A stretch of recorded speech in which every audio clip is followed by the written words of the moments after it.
This conference will now be recorded. Hey everybody, my name is Dr. Doug Smith. It's 2:30 on a Wednesday, so it is time for our 2:30 Monday through Thursday podcast.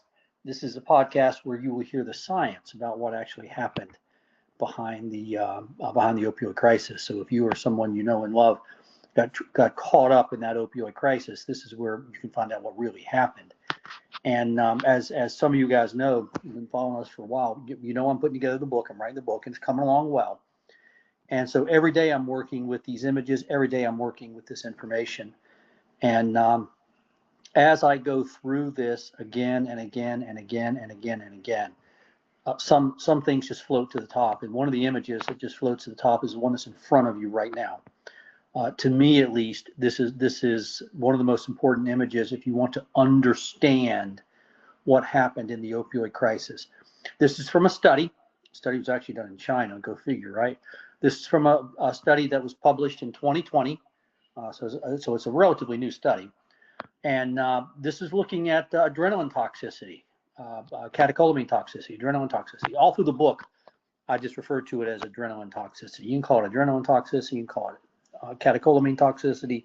You can call it epinephrine toxicity. You can call it norepinephrine. There's all kinds of terms you can use for it, but adrenaline toxicity is probably the easiest. And so this was a study done with mice where they gave the mice adrenaline.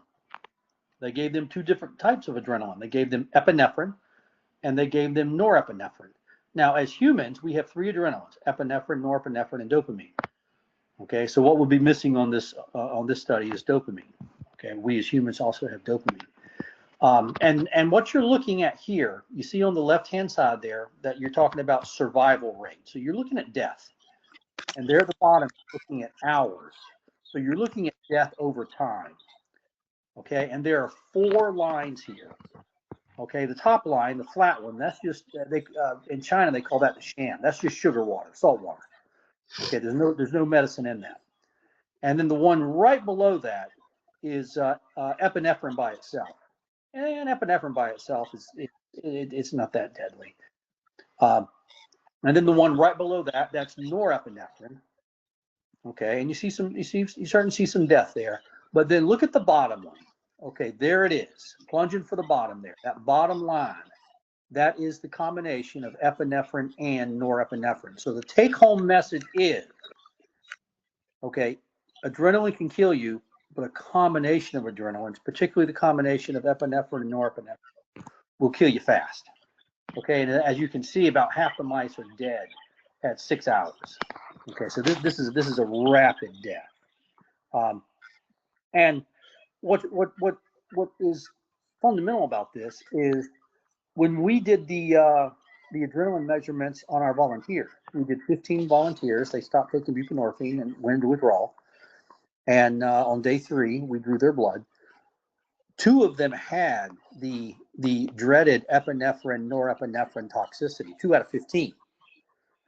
Okay, so 2 out of 15 had this deadly combination. Now, we have no clue what's going on with the different levels of epinephrine, norepinephrine, and dopamine when people are in withdrawal.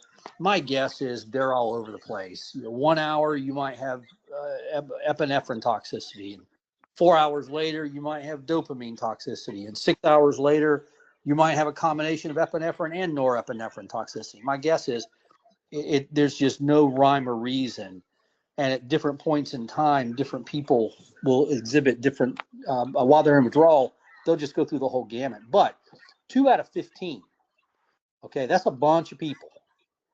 Okay, now you extrapolate that to the nation, okay, and let's say it's, at any given point in time, just for sake of discussion, let's say we had 100,000 people in withdrawal.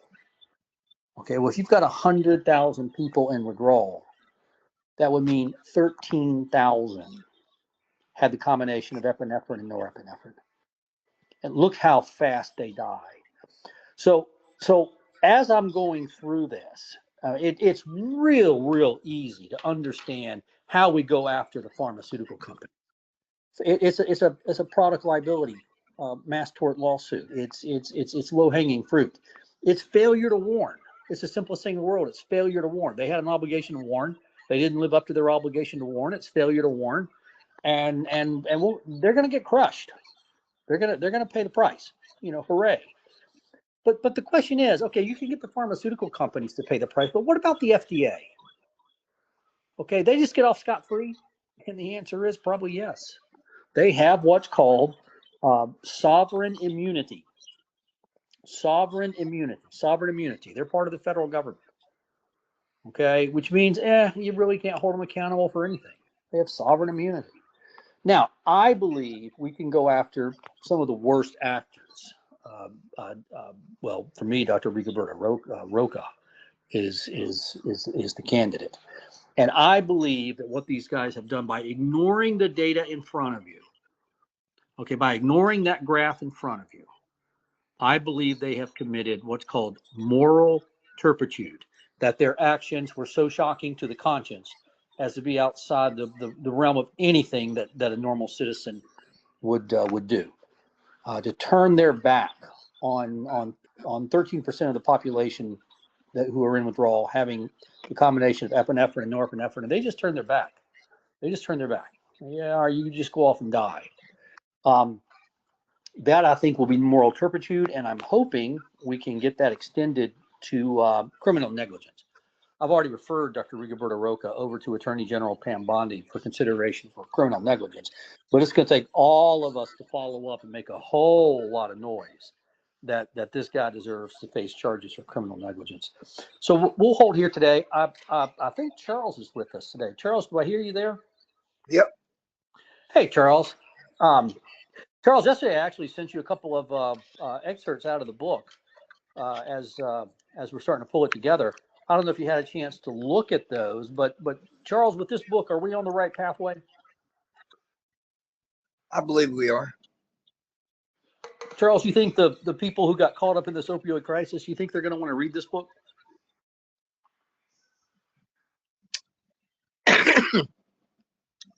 The only reason anybody would hesitate is because they've been brainwashed about the mental health side of it. Otherwise, anybody that's had someone die that's been affected needs to read the book. They have to read the book. I mean, I would make that. I mean, when I was thinking last night, I was going to make a petition, and at the top of the petition, I was going to ask a few questions like, if this happened to you or to your friends or family, would you sign this petition? If this happened to you or that happened to you, I'm going to ask a couple of questions. Would you sign this petition? And then I'm going to, explain to them the science and everything and give them the references to everything and see if I can get them to sign it. See if I can get how many people I can get to sign it. I'm curious to see how that works out. As you and I were talking, the purpose of writing this book is not only to educate, but to raise monies to file the first mass tort lawsuits. We got to get. I know. The problem I have, though, Dr. Doug, is I mean, this is going to still take a while, and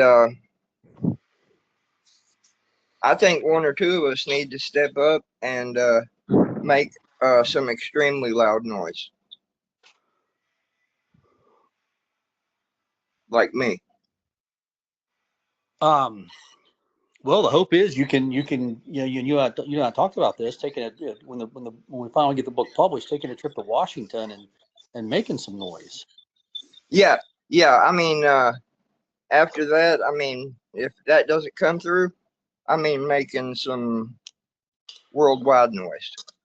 We've got to break through the ice, and we will, and we're going to be successful. And the reason I know we're going to be successful is because we're not going to quit. We're not stopping. I'm not either, and I'll tell you what. I've talked to my mom about a couple of things, and she says, "Well, nobody's going to care." Well, they might if I chain myself outside and go on a hunger strike. If I stay there long enough, somebody's going to pay attention. Let's try the normal routes first. But we will, of course. Yes, of course. but for today, it's well, we're right at 10 minutes, and we don't like to run over. I'm sorry. We like to respect our people's time. We want them to know they can come here every day, Monday through Thursday, pick up 8 to 10 minutes of information. So Charles, let's hold here for today, and then of course we'll be back tomorrow at 2:30. Which Charles, you're in Tennessee, so that's 1:30 your time. Everybody have a great day. Alex, as always, thank you for everything. Don't forget to like and subscribe to us. Don't forget to post this on your social media, everybody Yes. else's social media, and we will see you guys tomorrow. Bye-bye. Bye-bye.